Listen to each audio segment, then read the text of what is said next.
Necromancy is a form of magic in which the practitioner seeks to summon the spirit of a deceased person, either as an apparition or a ghost, or to raise them bodily for the purpose of divination. Early necromancers, like shamans, called upon spirits such as the ghosts of ancestors, and according to luck, the way they addressed the dead in a mixture of high-pitched squeaking and low droning bore similarities to the trance state mutterings of shamans too. The oldest literary account of necromancy is in Homer's Odyssey from around 700 BC. Odysseus, under the tutelage of Circe, a powerful sorceress, journeys to Hades, the underworld, in an effort to raise the spirits of the dead using spells he learned from her. His intention is to invoke and ask questions of the Shade of Tiresias to gain insight into the impending voyage home.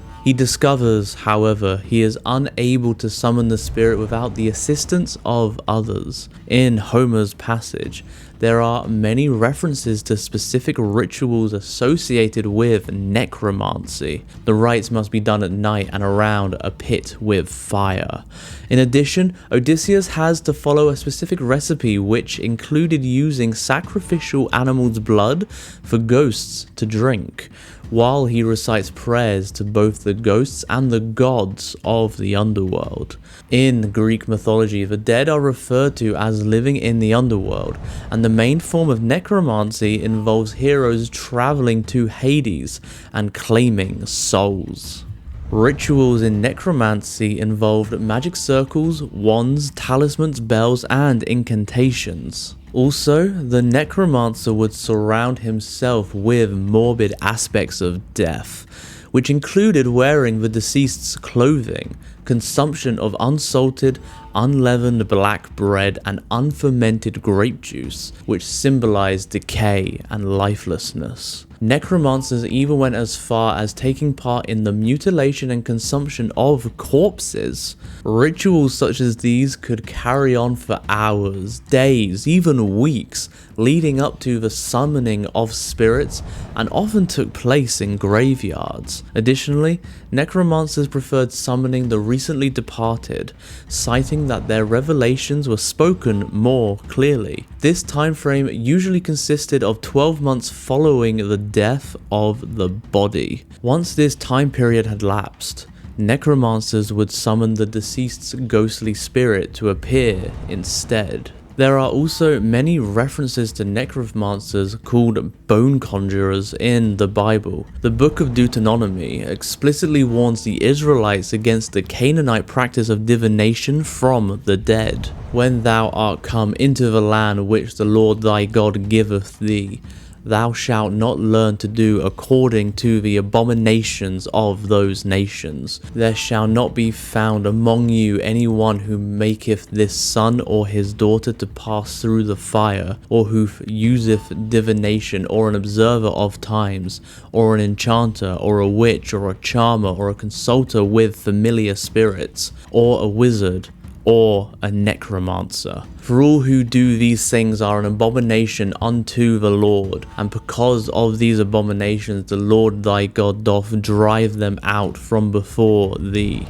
This warning was not always heeded though. King Saul had the Witch of Endor invoke the shade of Samuel from Sheol using a magical amulet. For example, the Witch of Endor called up the ghost of the prophet Samuel at the demand of King Saul in the first book of Samuel, chapter 28, 3-25. After Samuel's death and burial with due mourning ceremonies, Saul had driven out all necromancers and magicians from Israel. But then, in a bitter irony, after he received no answer from God as to his best course of action against the assembled forces of the Philistines, anonymously and in disguise, Saul sought out the witch. Following the orders of the king, the woman summons the ghost of Samuel to give Saul advice, but he is disappointed. For after complaining of being woken up from his long sleep, the prophet's ghost berates Saul for disobeying God and predicts his downfall, together with his whole army in the battle the next day, and adds that Saul and his sons will then join him in the abode of the dead. The next day the army is defeated and Saul commits suicide after being wounded. We know that necromancy, or the consultation of the dead, was widespread among ancient Near Eastern people, and in the Old Testament it is referred to several times. In several Pentateuchal prohibitions, in the infamous story of Saul at Endor mentioned above, the only narrative account, in the summary of Manasseh's sin of Josiah's reform, and twice in Isaiah. Many scholars suggest that necromancy was more widespread in Israel than the Old Testament record indicates to be the case, until the great reforms first of Hezekiah in the 8th century and then particularly of Josiah in the 7th. Until then, Israelite religion was much less uniform than the Old Testament implies, and included many practices which were later to be rejected. The Hebrew word ob can be translated as medium, ghost, or ventriloquist, and the Talmud states that mediums hid airbags in their armpits to produce a hissing sound which was then attributed to the dead. This suggests that a demonstrative ritual of a seance was often performed by practitioners of the art. The Talmud, a central text for mainstream Judaism, makes mention of two kinds of necromancy, one in which the dead was raised by naming him, the other in which he was questioned by means of a skull. It is unlikely, however, that they were still employed by the Middle Ages, as the references to them do not carry conviction. Other methods seem to have been more popular, such as the practice of two friends covenanting that the first would die, would return to reveal the secrets of the celestial realm to the other. He might do so in a dream, but he could also appear during the waking hours. Other methods described in the sources included 1. Incantations at the grave, which were apparently not favoured, for the word lanash usually denotes a forbidden type of magic. 2. Spending the night on the grave clothed in a distinctive garment and burning spices and incense while waving a myrtle wand until one hears an exceedingly faint voice from the grave responding to his questions, so faint that it seems hardly to be sensed by the ear, but rather to exist in his thoughts. This method was also frowned upon, for it was included in the forbidden category of magic, which depends solely upon the performance of an act for its results. 3. A man and a woman station themselves at the head and foot of a grave, and on the earth between them they set a rattle, which they strike while they recite a secret invocation. Then, while the woman looks on, the man puts the questions, and the deceased reveals the future to them. 4. A method which seems to have been acceptable, for it invoked the dead by means of angelic names. Stand before the grave and recite the names of the angels of the 5th camp of the first firmament, and hold in your hand a mixture of oil and honey in a new glass bowl, and say, I conjure you, spirit of the grave, Niaina, who rests in the grave upon the bones of the dead, that you accept this offering from my hand and do my bidding. Bring me En, son of En, who is dead, and make him stand erect and speak with me without fear, and have him tell me the truth without fear, and I shall not be afraid of him. Let him answer the question which I shall put to him, and the deceased will immediately appear. But if he doesn't, repeat this invocation a second time, and if necessary, a third. When he appears, place the bowl before him and converse with him. Hold a myrtle wand in your hand. Myrtle, hazel, and hawthorn are the types of wood favoured in magic, and most often prescribed for the indispensable magician's staff, the divining rod, the witch's broomstick, etc.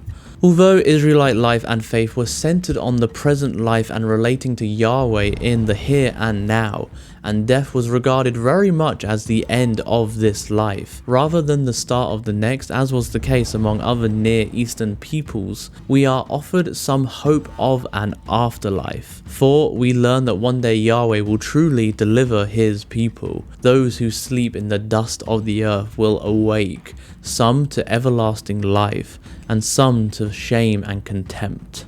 We are also told that the dead shall live and sing for joy once more, but no further details are provided. Norse mythology also contains example of necromancy, such as the scene in the Volspala, in which Odin summons the seers from the dead to tell him of the future. In the Grodoldir, the first part of Svigsdagsmál, the hero Svipdag summons his dead Volva mother Grova to cast spells for him. In Hrothgargi's saga, the half-elven princess Skuld was very skilled in witchcraft, Saide, and this to the point that she was almost invincible in battle. When her warriors fell, she made them rise again to continue fighting. Many medieval writers believed resurrection was impossible without the assistance of the Christian God. They translated the practice of divination as conjuring demons who took the appearance of spirits. The practice became known explicitly as demonic magic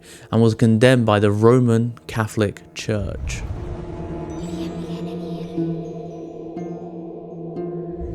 If you want to learn more about death and explore our attitudes towards it through the perspective of folklore, then please take a look at our book, A Bridge to the Other Side by Michael Berman, who also provided the words for this video. A Bridge to the Other Side is a collection of articles and traditional folktales that deal with our feelings about and attitudes towards death, both our own death and that of those nearest and dearest to us. It's available from Moonbooks Publishing. Thank you so much for watching. A special thank you to our members. You too can become a member and gain early access to videos just like this one, as well as my dying admiration. Hit the join button to learn more. Subscribe for weekly videos, ring the bell to be notified of when we post, and we will see you next time.